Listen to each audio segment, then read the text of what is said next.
Hi, welcome to Elementally Human. I'm Hamish McPharlin. This episode, what I'd like to do is talk to influencers. I want to give you 4 tips to help you monetize. One of the things my company does is we measure the effectiveness of influencer and creator marketing for agencies. There are things we are seeing on our end that I think would be really useful for influencers to be as effective as possible. Let's take a look. The first thing you need to recognize is that influencer measurement is changing. Reach figures, conversions, affiliate links, these are no longer the sole indicators of effectiveness when it comes to influencer marketing. So companies like Element Human are being called in to test at high volume attention to content, memory and cut through of brands, intention of purchase, benchmarking of performance, emotional engagement. So here are some of the insights that agencies and brands are now getting a look at. This is our stopping and staying power chart, where all of the creators involved in a campaign are laid out on a grid to determine their performance on 2 key metrics, stopping power and staying power. Stopping power is how many seconds your piece of content gets in the feed, whether that's Instagram, TikTok, or elsewhere. We're going to count up and we're going to benchmark and we're going to rank how well your content is standing out and stopping the scroll. But our data also shows us that just because you're able to achieve reach or lots of attention doesn't actually mean you're doing a great job at the brand cutting through. So we have our staying power horizontal axis where you are being measured and ranked on your ability to get the brand into memory. You want to essentially be in the top right-hand corner of this chart. If you're in that top right-hand box, you're in the top quartile globally in terms of your ability to stop the scroll and get the brand into memory. You want to be doing both of these things, not just one or the other. Brands are using things like stopping and staying power to optimize their campaigns mid-flight. This means they're looking to see which creators are further in the top right-hand corner of this chart, and they are boosting them with paid media to make sure that they're getting more exposure because they know that these are the ones that are moving the needle. We're also reporting on emotional intensity. There's a lot of marketing science that talks about the power of emotion and how emotion is linked to brand outcomes. The more emotion you can get out of your audience, the more you can engage them and get an emotional reaction, the better for brand memory and ultimately the better for brand building and intention of purchase somewhere down the line. So we report back the emotional intensity that each piece of creative content is able to deliver on the platforms in which it's being put out amongst their audiences. So what does this mean for creators? Well, it essentially means that some of the usual metrics that you're used to reporting to judge success are no longer the only things that are being used. Your ability to weave a story and weave that brand message in, get emotional reaction, drive brand memory, all of these are now being included in their consideration. Doing better at these things means that you are doing better in the eyes of the brand. Number 2, the product isn't you.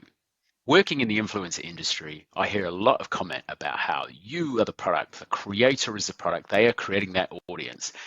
And that is true. You are the storyteller, you have created an audience, but for the way advertising is bought and sold, I don't think that's actually the way to think about it. You aren't the product, your audience is. Brands buy access to audiences. You have built an audience, and what you're doing is you're selling access to that audience. You are the storyteller, you are creating content that has brought people together, people of similar opinions, attitudes, lifestyles. This is incredibly important, fertile ground for brands who want to be in these intimate spaces with you and share their message with these people. But that's what you're selling, not you, the product, the access to these audiences. Why do I characterize it like this? Because I think it changes how you think and communicate about your value and worth. What I'm showing you on the screen is a very typical statement that you would hear inside normal media and ad buying. Every month, we reach 650,000 adults in the US who take 3 or more international trips per year. This would be a media owner or platform pitching for advertising business. These are the kind of stats that they share to win business because they understand that they are selling an audience.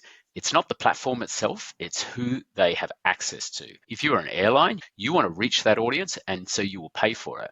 Here's another one. Our audience are affluent, they care about sustainability, and are willing to pay more for brands that have more sustainable practices. I have literally written sentences like this to help pitch documents in the past. This means brands who have a message about sustainability, who costs a little more, and want to reach people who are willing to pay more, are going to put their money with you because they know that you have access to that audience. So what does this mean for influencers? This means you need to really know your audience. Find out about them. See if there is data inside your platform that will tell you their age, their demographics, their attitudes, their opinions. Look through your comments. Are there comments that help characterize and articulate who your audience are, the quality that they bring, and think about the types of brands that would like to be involved.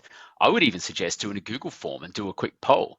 Ask some questions, get to know your audience, understand who they are, where they are, what are their desires, what are their aspirations. All of this can help you communicate the value of the audience that you bring to brands. Tip number 3, mention the brand early. Many of the creatives that we test take too long to mention the brand, and this can actually affect your results. Have a think about this. Attention is a curve.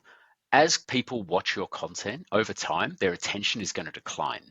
So you are going to lose your audience over time. Now, what does this mean? This means that even though you got 50,000 views, but by the time that content has finished, you may be down to 10,000 viewers. It matters when you mention brands. Here is real data from a real campaign that we tested. Creator A was the much bigger creator in terms of the audience that they commanded. However, it was Creator B that had a higher recall score, the proportion of their audience who actually remembered the brand at the end. But here was the reason. For Creator A, the first time they mentioned the brand was actually in the latter parts of their video, and yet for Creator B, they mention it in the first few seconds. So the actual absolute audience that were available at the time that that first brand was mentioned was higher for Creator B.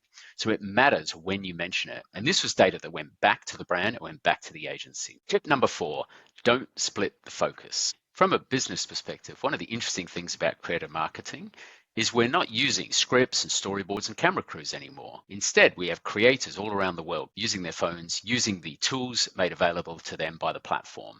But this means mileage can vary greatly in how well the brand can cut through. One of the things I'm seeing a lot actually is splitting of focus. This was an airline brand that had creators talking about the free Wi-Fi that they had on their plane. So here we have creator A. She took a flight. She talked about the benefits of using the free Wi-Fi on the plane. She actually had a really good story and was quite emotionally engaging. As she entered the plane, our system shows where the audience was looking. Everyone was looking at her and her cool pink backpack. And where that yellow smudge is, that's where the logo is. People didn't look at the logo to see what the airline was. Once she got on the flight, she did a little pop-up to show the sign-up process, but she was also on the screen with a laptop and cool headphones. Again, look where the heat map is. This is where people were looking. They didn't look at it. And as a result, her brand recognition scores actually suffered. Meanwhile, we had another creator who did things a little differently. She walked past a poster with a massive logo of the brand. And as you can see, it was very front and center. She also walked past a window and you could see the plane, but again, big prominent logo, and you can see where people are looking. Finally, when it got to the point that it was time to use the onboard Wi-Fi, she put it front and center and didn't share the screen. I guess what I'm saying is, even though you are the influencer and this is your show, give that brand its moment. Even a couple of times is fine, just to make sure you're not splitting the focus and you're getting proper attention. And it does affect brand recognition. And as I say, this is the kind of data brands and agencies are getting now to judge the success of each of the creators in their campaign. So there we go, folks. 4 tips if you're monetizing and you want to be as effective as possible. Things are changing. Measurement is moving up. You want to be on the bandwagon, delivering for brands in a way that makes sense to them. I'm going to have more for you, so stay subscribed and tune in next time.